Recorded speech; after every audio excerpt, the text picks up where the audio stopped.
असलम नवीद के घर उसको मिलने आया था। रात का 1 बजे का टाइम हो रहा था और वो गली में नवीद के घर के बाहर खड़ा था और दरवाज़े पर दस्तक दे रहा था। असलम ने कई बार दस्तक दी लेकिन किसी ने दरवाज़ा नहीं खोला था। असलम का सांस फूला हुआ था। चंद बार दरवाज़े पर दस्तक देने पर जब किसी ने दरवाज़ा नहीं खोला तो असलम दरवाज़े की दहलीज पर बैठ गया। असलम ने नवीद से कोई बहुत ज़रूरी बात करनी थी जिसकी वजह से रात के इस पहर वो उसे मिलने आया था, लेकिन नवीद के घर में से तो कोई भी दरवाज़ा नहीं खोल रहा था। सब घोड़े बेचकर सो रहे थे।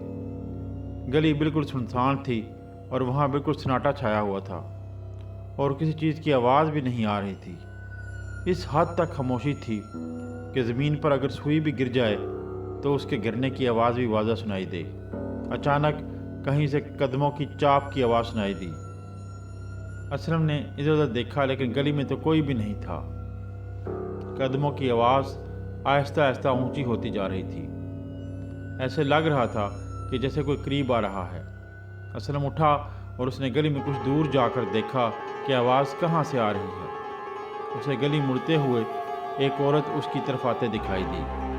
उसने सुर्ख रंग के कपड़े पहने हुए थे और मेकअप किया हुआ था और बहुत खूबसूरत लग रही थी। जैसे ही असलम ने उसे देखा, असलम के बदन में एक झुरझुरी सी पैदा हुई और उसे अजीब सा खौफ महसूस होने लगा, जबकि वो औरत खामोशी से असलम की तरफ आ रही थी। ऐसे असलम की सोच थी कि वो उसकी तरफ आ रही है।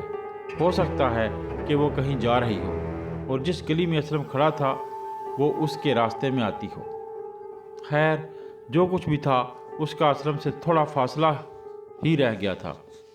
असलम वैसे एक मजबूत दिल के लंबे कद का इंसान था, लेकिन उसे पता नहीं फिर खौफ क्यों महसूस हो रहा था। रात को कई मरतबा उसने सफ़र किया था, लेकिन ऐसी कैफियत उसके साथ कभी नहीं हुई थी। जब वो औरत असलम से थोड़ी दूर पहुंची तो उसने आहिस्ता आहिस्ता चलना शुरू कर दिया। उस औरत की चाल भी बड़ी मशहूर कुन थी। जब असलम ने उसकी तरफ देखा तो असलम तो उस औरत में ही गुम होकर रह गया। वो इतनी खूबसूरत थी कि इतनी हसीन औरत उसने अपनी ज़िंदगी में नहीं देखी थी। असलम ने जहन में सोचा कि उसने आहिस्ता आहिस्ता क्यों चलना शुरू कर दिया है। असलम के तो रोंगटे खड़े हो गए और एक खौफ की लहर सी उसके जिस्म में दौड़ गई। जब वो असलम के पास पहुंची तो रुक गई और उसने असलम से पूछा कि आपका नाम क्या है। असलम ने अपना नाम बताया और फिर पूछा कि क्या आप यहाँ के रिहायशी हैं। असलम ने कहा, नहीं, यहाँ अपने एक दोस्त से मिलने आया हूँ। उस औरत ने असलम से पूछा कि आप यहाँ क्यों खड़े हैं। असलम ने बताया कि मैं काफ़ी देर से दरवाज़े पर दस्तक दे रहा हूँ, लेकिन नवीद के घर में से कोई दरवाज़ा नहीं खोल रहा है। फिर मैं यहाँ पर बैठ गया था और सोचा कि थोड़ी देर बाद फिर कोशिश करता हूँ।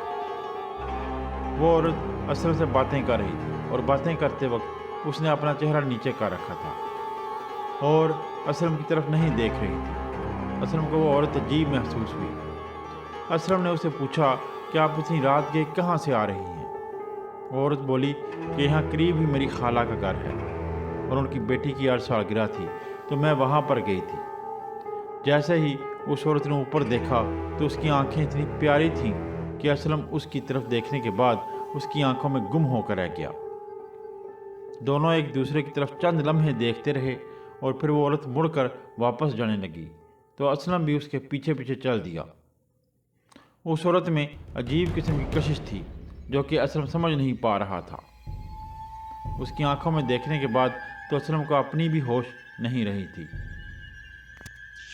असलम को ऐसे महसूस हो रहा था जैसे उस औरत ने किसी चीज़ से उसे बांध कर रखा हो और असलम उसकी तरफ खिंचा चला जा रहा हो। वो औरत आहिस्ता आहिस्ता चल रही थी और असलम ना चाहते हुए भी उसके पीछे पीछे चल रहा था। असलम को गिरदोनवा का कोई होश नहीं था। अचानक असलम को ऐसे महसूस हुआ कि वो एक अंधेरी गली में आ गया है जहाँ पर गुप अंधेरा है और कोई रोशनी नहीं है। वो औरत आहिस्ता आहिस्ता टहलती जा रही थी और असलम इसी रफ्तार से उसके पीछे जा रहा था। असलम को महसूस हुआ कि वो किसी खुली जगह में आ गया है اسے گرد و نواح کا ہوش تو نہیں تھا، لیکن وہ محسوس ضرور کر سکتا تھا کہ وہ جس جگہ پر ہے وہ کیسی ہے۔ وہ 80% مکمل طور پر اس عورت کے قبضے میں تھا۔ اچانک اس کو تھوڑا تھوڑا ہوش آنا شروع ہوا اور اس نے اپنے ارد گرد دیکھنا شروع کیا۔ اس نے دیکھا کہ وہ ایک قبرستان میں کھڑا ہے اور وہ عورت اس کے سامنے کھڑی ہے، اور جب اسلم نے اس عورت کی طرف دیکھا تو اس کی آنکھیں اتنی خوفناک تھیں کہ اسلم کی تو ٹانگیں لرز گئیں۔ اس کی آنکھیں خون کی طرح سرخ ہو چکی تھیں۔ اچانک اسلم کا دھیان اس عورت کے پاؤں پر پڑا تو اس نے دیکھا کہ اس عورت کے پاؤں ٹیڑھے ہیں، اس کے دانت باہر نکلنا شروع ہو گئے، اور دیکھتے ہی دیکھتے وہ اتنی خوفناک ہو گئی کہ الفاظ میں بیان نہیں کیا جا سکتا۔ اسلم پتہ نہیں کیسے ابھی تک ہوش و حواس میں تھا اور سب کچھ برداشت کر رہا تھا۔ اگر کوئی اور انسان ہوتا تو وہ کب کا بے ہوش ہو چکا ہوتا۔ پھر اس عورت نے اسلم سے کہا کہ اب میرے سونے کا ٹائم ہو گیا ہے اور میں نے سونا ہے، میں چلتی ہوں، پھر بعد میں ملاقات ہوگی۔ اسلم کے تو سب کچھ دیکھ کر رونگٹے کھڑے ہو گئے اور اس نے اس عورت کو کوئی جواب نہیں دیا۔ سامنے ایک برگد کا بہت بڑا درخت تھا۔ وہ عورت آہستہ آہستہ ہوا میں بلند ہونا شروع ہو گئی اور اس برگد کے درخت پر جا کر لیٹ گئی۔ اسلم نے دیکھا کہ اس عورت کے بال اتنے لمبے تھے کہ زمین کو چھو رہے تھے، اور جب وہ فضا میں بلند ہوئی تو اس کا قد بہت لمبا ہوتا چلا گیا تھا۔ اسلم کو تو جیسے سکتہ طاری ہو گیا ہو۔ وہ چلانا تو چاہ رہا تھا لیکن اس کے منہ سے کوئی لفظ نہیں نکل رہا تھا۔ پھر ایک دم وہ زمین پر گرا اور بے ہوش ہو گیا۔ صبح گورکن اس قبرستان میں آیا تو اس نے اسلم کو جھنجھوڑا تو اسے ہوش آئی، اور اس نے ہڑبڑا کر ادھر ادھر دیکھا تو ہر طرف روشنی ہی روشنی تھی اور اندھیرا جا چکا تھا۔ گورکن نے اسلم سے پوچھا کہ اسے کیا ہوا تھا اور وہ کیسے بے ہوش ہوا۔ اسلم کے ذہن میں رات والا سارا واقعہ گردش کر رہا تھا۔ گورکن نے جب دیکھا کہ اسلم کچھ بولنا چاہ رہا ہے لیکن بول نہیں پا رہا ہے تو وہ سمجھ گیا کہ اسلم حیرت میں مبتلا ہے اور اس نے ضرور کوئی مافوق الفطرت چیز دیکھی ہے۔ گورکن کا کام ہی قبرستان میں ہوتا ہے اور اکثر گورکن تو قبرستان میں ہی رہائش پذیر ہوتے ہیں، اس لیے وہ اس قسم کے واقعات کے عادی ہو چکے ہوتے ہیں۔ گورکن اسلم کو دیکھ کر سمجھ گیا تھا کہ اس کے ساتھ کیا ہوا ہے۔ خیر، وہ اسلم کو اپنے گھر لے گیا، اس کی خاطر خدمت کی اور اسے گھر میں آرام کرنے کا کہہ کر خود کام پر چلا گیا۔ جب گورکن شام کو گھر آیا تو اس وقت اسلم کی حالت بہت بہتر ہو چکی تھی، لیکن بخار اترنے کا نام ہی نہیں لے رہا تھا۔ اس نے اسلم کے لیے دوا بھی لائی تھی جو کہ اس نے اسلم کو کھانے کے بعد دی، اور اسلم سے پوچھا کہ اس کے ساتھ کیا ہوا تھا اور وہ قبرستان میں بے ہوش کیوں پڑا ہوا تھا۔ پھر اسلم نے سارا واقعہ گورکن کو سنایا۔ گورکن نے اسلم سے کہا کہ بھائی شکر کرو کہ تمہاری جان بچ گئی۔ گورکن نے کہا کہ تمہارے اعصاب بہت مضبوط ہیں جس کی وجہ سے تم نے اس سارے واقعہ کو برداشت کر لیا، اگر کوئی اور ہوتا تو شاید وہ برداشت نہ کر سکتا۔ گورکن نے کہا کہ وہ ایک چڑیل تھی اور چڑیلیں سنا ہے کہ اتنی آسانی سے جان نہیں چھوڑتی۔ گورکن نے اسلم سے پوچھا کہ اس کا گھر کدھر ہے۔ اسلم نے بتایا کہ وہ اپنے ایک دوست سے ملنے آیا تھا، ویسے وہ جیل میں رہتا ہے۔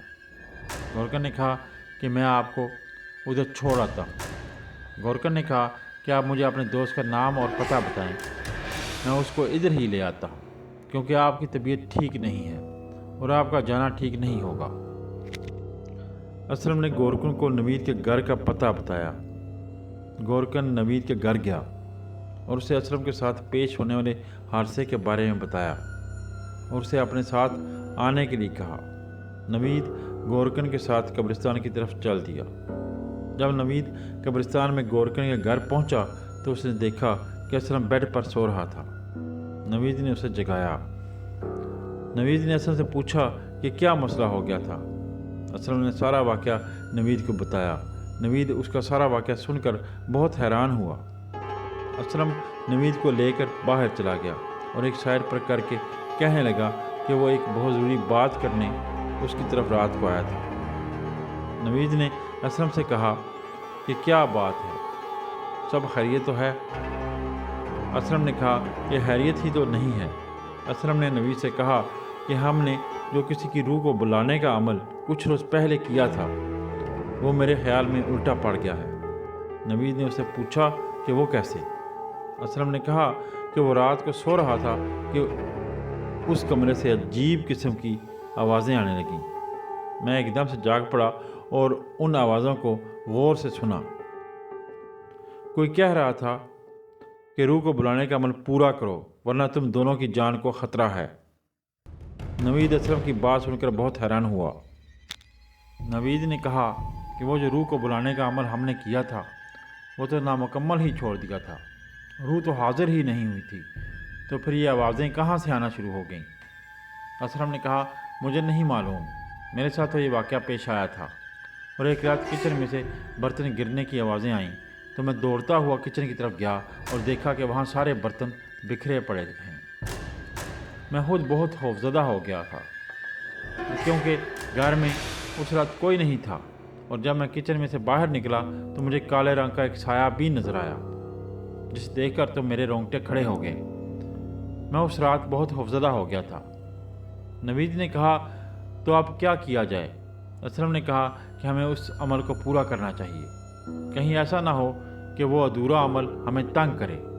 नवीद ने कहा कि तुम ठीक कहते हो, लेकिन मैं हैरान हूँ कि वो काला साया कहाँ से आ गया जबकि अमल तो हमने अधूरा छोड़ दिया था और उस वक्त तक कोई रूह भी नहीं आई थी।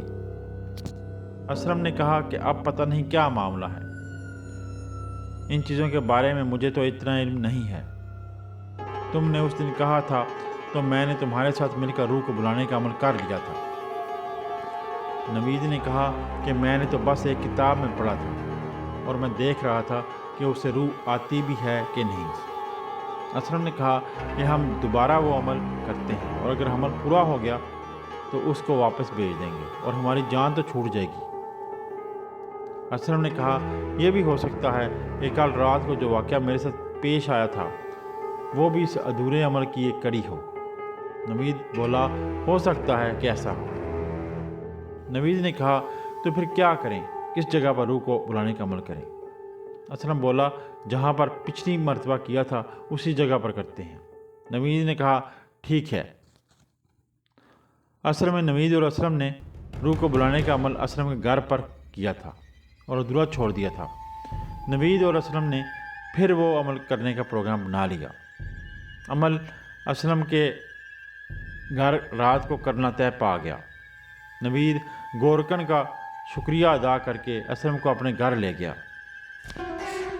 और अमल के बारे में बाकी बातें वहाँ तय की। नवीद ने वो किताब भी देखी जिसमें वो अमल लिखा हुआ था और उस किताब में ये भी लिखा हुआ था कि अगर अमल करने के दौरान कोई रूह आ गई तो जब तक उसको वापस नहीं भेजा जाएगा वो वापस नहीं जाएगी, और अगर कोई बुरी रूह आती है और उसको वापस नहीं भेजा जाता तो उसमें जानी नुकसान भी हो सकता है। नवीद ने वो पैराग्राफ असलम को दिखाया जिसमें ये सब लिखा हुआ था। असलम ने कहा हो सकता है हम जब पिछली मरतबा अमल कर रहे थे तो रूह आ गई हो और हमें पता ना चला हो। नवीद ने कहा पता नहीं ये सारा क्या माजरा है, मैं तो इन चीज़ों के बारे में इतना ही जानता हूँ जितना किताब में लिखा हुआ है। मैंने तो तफरीह के तौर पर वो अमल किया था और अब ये तो हमारे गले पड़ गया है। नवीद ने कहा कि हम इसको दोबारा शुरू करते हैं। फिर दोनों ने प्रोग्राम बनाया कि वो बरोज़ जुमेरात रूह को बुलाने का अमल करेंगे। फिर जुमेरात को नवीद असलम के घर चला गया। रात को 12 बजे के बाद रूह को बुलाने का अमल करना था। नवीद और असलम नीचे चटाई पर बैठ गए और इर्द गिर्द दायरे की सूरत में दिए जलाए। नवीद ने खुशबुएं जलाकर कुछ पढ़ना शुरू कर दिया। नवीद को पढ़ाई करते हुए काफ़ी वक्त गुजर गया लेकिन कोई रूह भी ना आई। फिर अचानक किचन में बर्तन गिरने की आवाज़ें आना शुरू हो गई और खिड़कियों के शीशे टूटने की आवाज़ें आईं। ये सब इलामात रूह की आमद की थीं। नवीद और असलम ने जैसे ही अपने सामने देखा तो उसे एक बहुत ही खौफनाक शक्ल वाली औरत नज़र आई जिसका कद लंबा होते होते छत को लग रहा था। उस औरत ने आते ही नवीद से कहा कि क्या बात है, तुम मुझे बार बार क्यों तंग करते हो। नवीद और असलम की तो उस औरत को देखकर टांगें कांप रही थीं। नवीद ने उस बदरू को कांपती हुई आवाज़ में कहा कि मैं तुमसे चंद सवाल करना चाहता हूँ, इसलिए तुम्हें यहाँ पर बुलाया है। उस बदरू ने कहा कि तुम क्या सवाल करना चाहते हो। नवीद अपने मुस्तकबिल के बारे में जानना चाहता था और असलम भी इस बारे में जानने के लिए बड़ा मुतजस्सिस था, और इसलिए उन दोनों ने यह अमल किया था। नवीद ने उस बदरू से कहा कि मैं जानना चाहता हूँ कि मेरे हालात मुस्तकबिल में तब्दील होंगे भी या नहीं।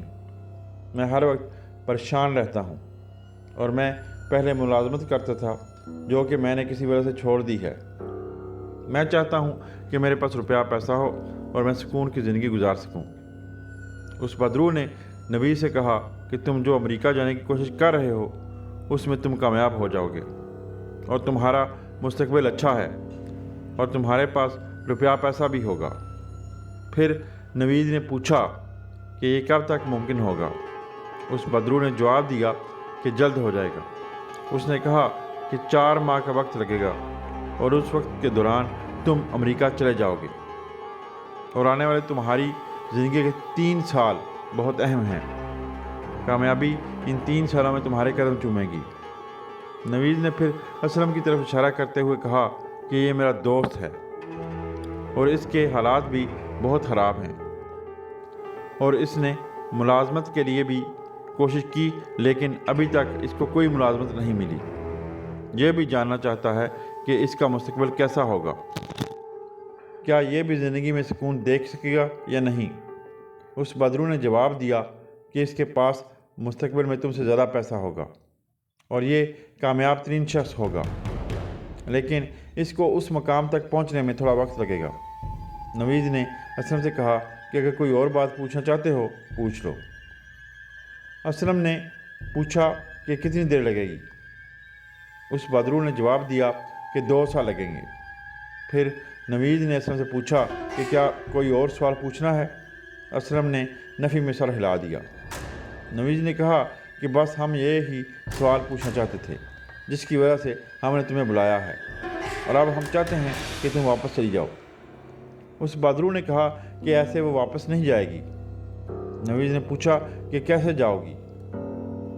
उसने जवाब दिया कि मुझे इंसानी गोश्त चाहिए और मैं खा कर चली जाऊंगी।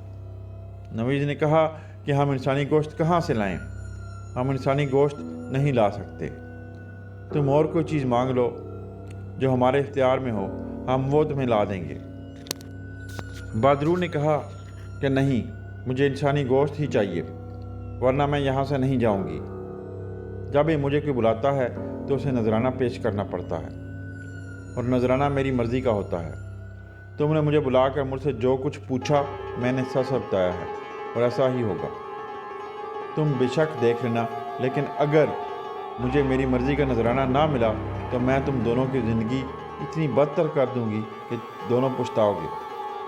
इसलिए मैं जो कहती हूँ वो मुझे ला कर दो। असलम और नवीद तो अब फंस गए थे। आखिर वो इंसानी गोश्त कहाँ से ला कर देते। वो दोनों बड़े परेशान हो गए। नवीद ने उस बदरू से कहा कि मुझे थोड़ा वक्त दो, मैं सोचता हूँ। उसने कहा कि ठीक है। असलम और नवीद अब फंस चुके थे। अब तो वो बदरू इंसानी गोश्त खिलाए बगैर नहीं जाने वाली थी।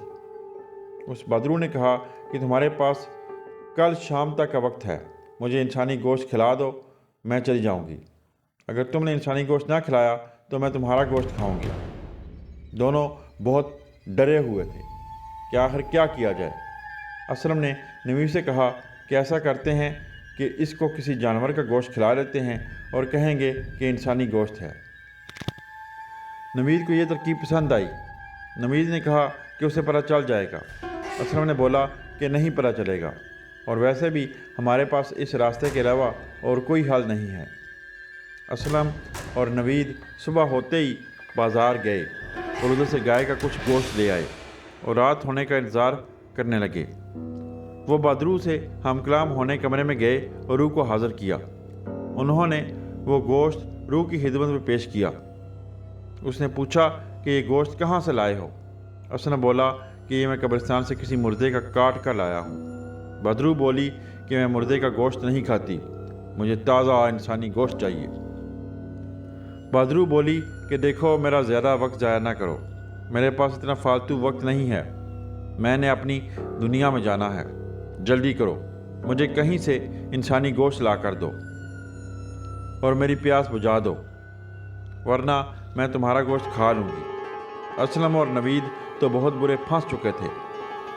वो बदरू तो जाने का नाम ही नहीं ले रही थी। उनके वहम गुमान में भी नहीं था कि बदरू जाते हुए नजराना मांगेगी। खैर, उसको वापस तो किसी तरीके से भेजना था और वो इसी सूरत में जा सकती थी कि उसको इंसानी गोश्त खिलाया जाए। असलम और नवीद सोच ही रहे थे कि क्या किया जाए, उस बदरू ने अचानक दोनों पर हमला कर दिया। असलम और नवीद के तो जहन में भी नहीं था कि वो ऐसा करेगी। उसने हमला करके नवीद के बाजू से एक बड़ा गोश्त का टुकड़ा अपने दांतों से काट दिया। फिर वो असलम पर हमला करने लगी तो असलम एकदम एक तरफ हो गया। असलम ने कहा कि अब तुम क्या चाहती हो? गोश्त का टुकड़ा तो तुम्हें मिल गया है। बदरू ने कहा कि मुझे तुम्हारा गोश्त भी चाहिए। ये कहकर उसने दोबारा असलम पर हमला कर दिया और असलम के बाजू से भी गोश्त का एक टुकड़ा काट लिया। अब असलम और नवीद दोनों का तो ये हाल था कि उनके बाजुओं से खून निकल रहा था और वो ज़मीन पर पड़े हुए थे और चिल्ला रहे थे।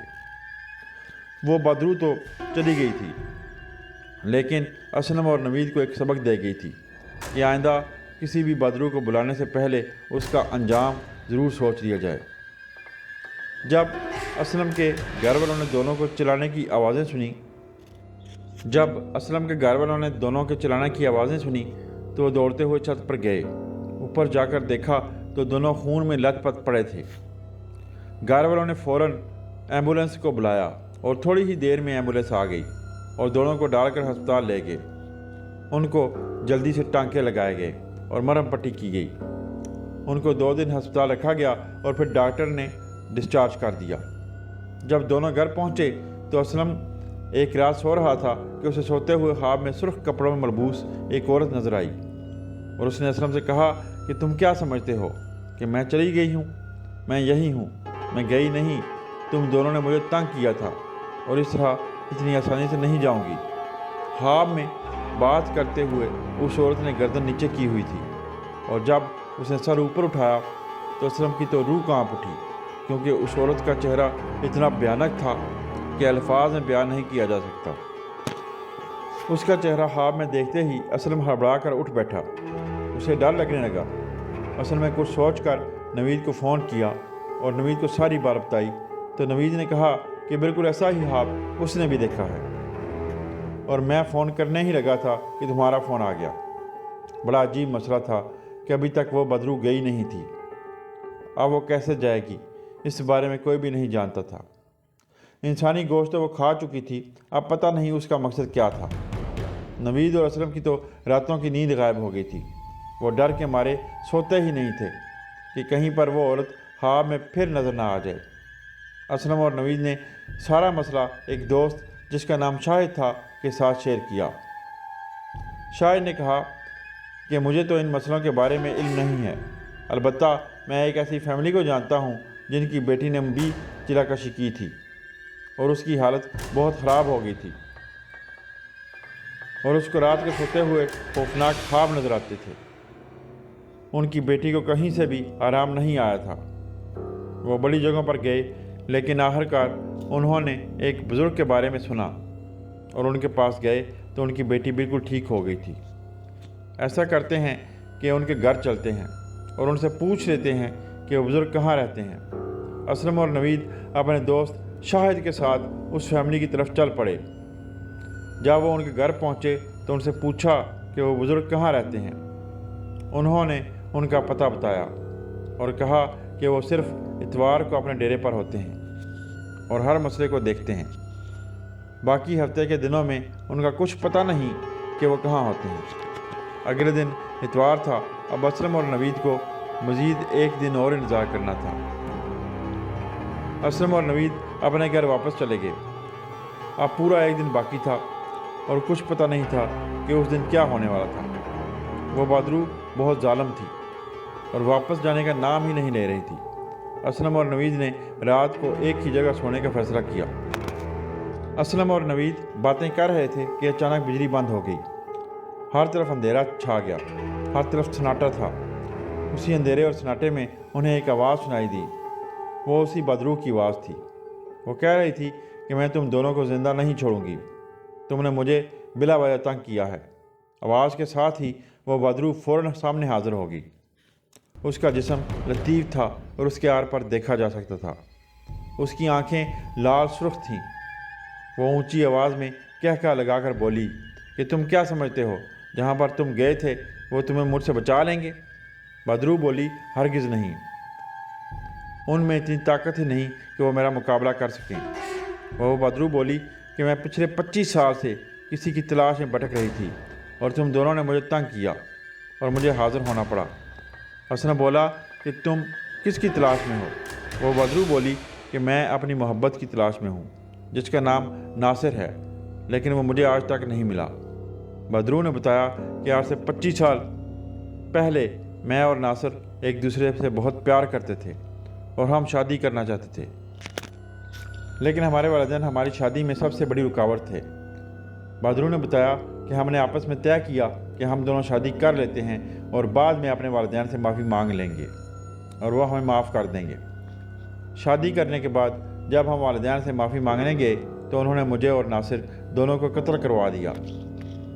मैं आज तक नासिर को ढूंढती फिर रही हूँ, लेकिन नासिर मुझे आज तक नहीं मिला। उस बदरू ने इतना कहा कि हर तरफ से रोने की आवाज़ें आने लगीं। कमरा रोने की आवाज़ों से गूंज रहा था। रात के सन्नाटे में रोने की आवाज़ें इस कदर हैबतनाक थीं कि अल्फाज में बयान नहीं किया जा सकता।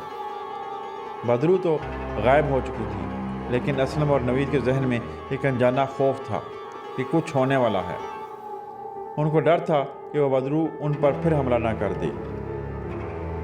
उन्होंने सारी रात जागते हुए गुजारी।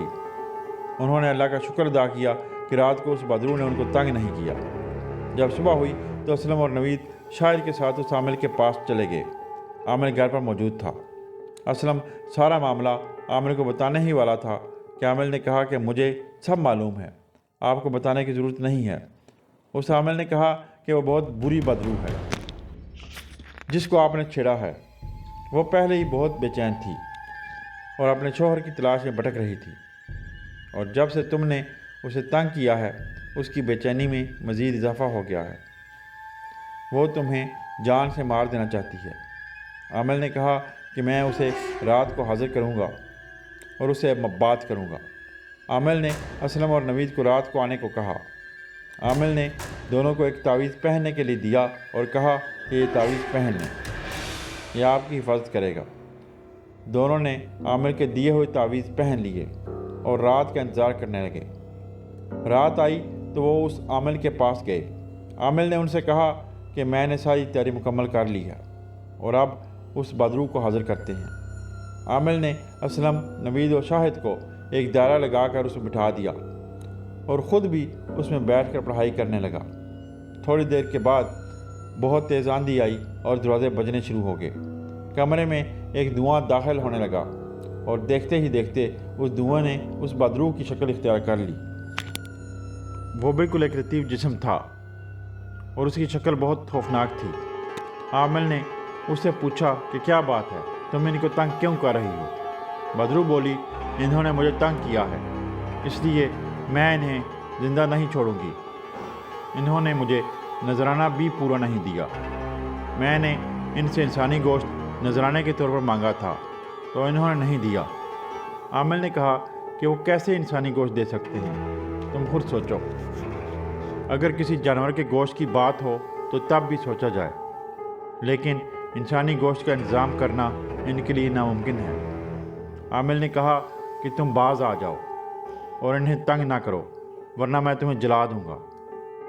जब आमिर ने ये अल्फाज बोले तो बदरू गुस्से में आ गई और उसने आमिर पर हमला करना चाहा, लेकिन आमिर ने कुछ पढ़कर उसकी तरफ फूंक मारी तो उसने चिल्लाना शुरू कर दिया कि हाय मैं मर गई, हाय मैं जल गई।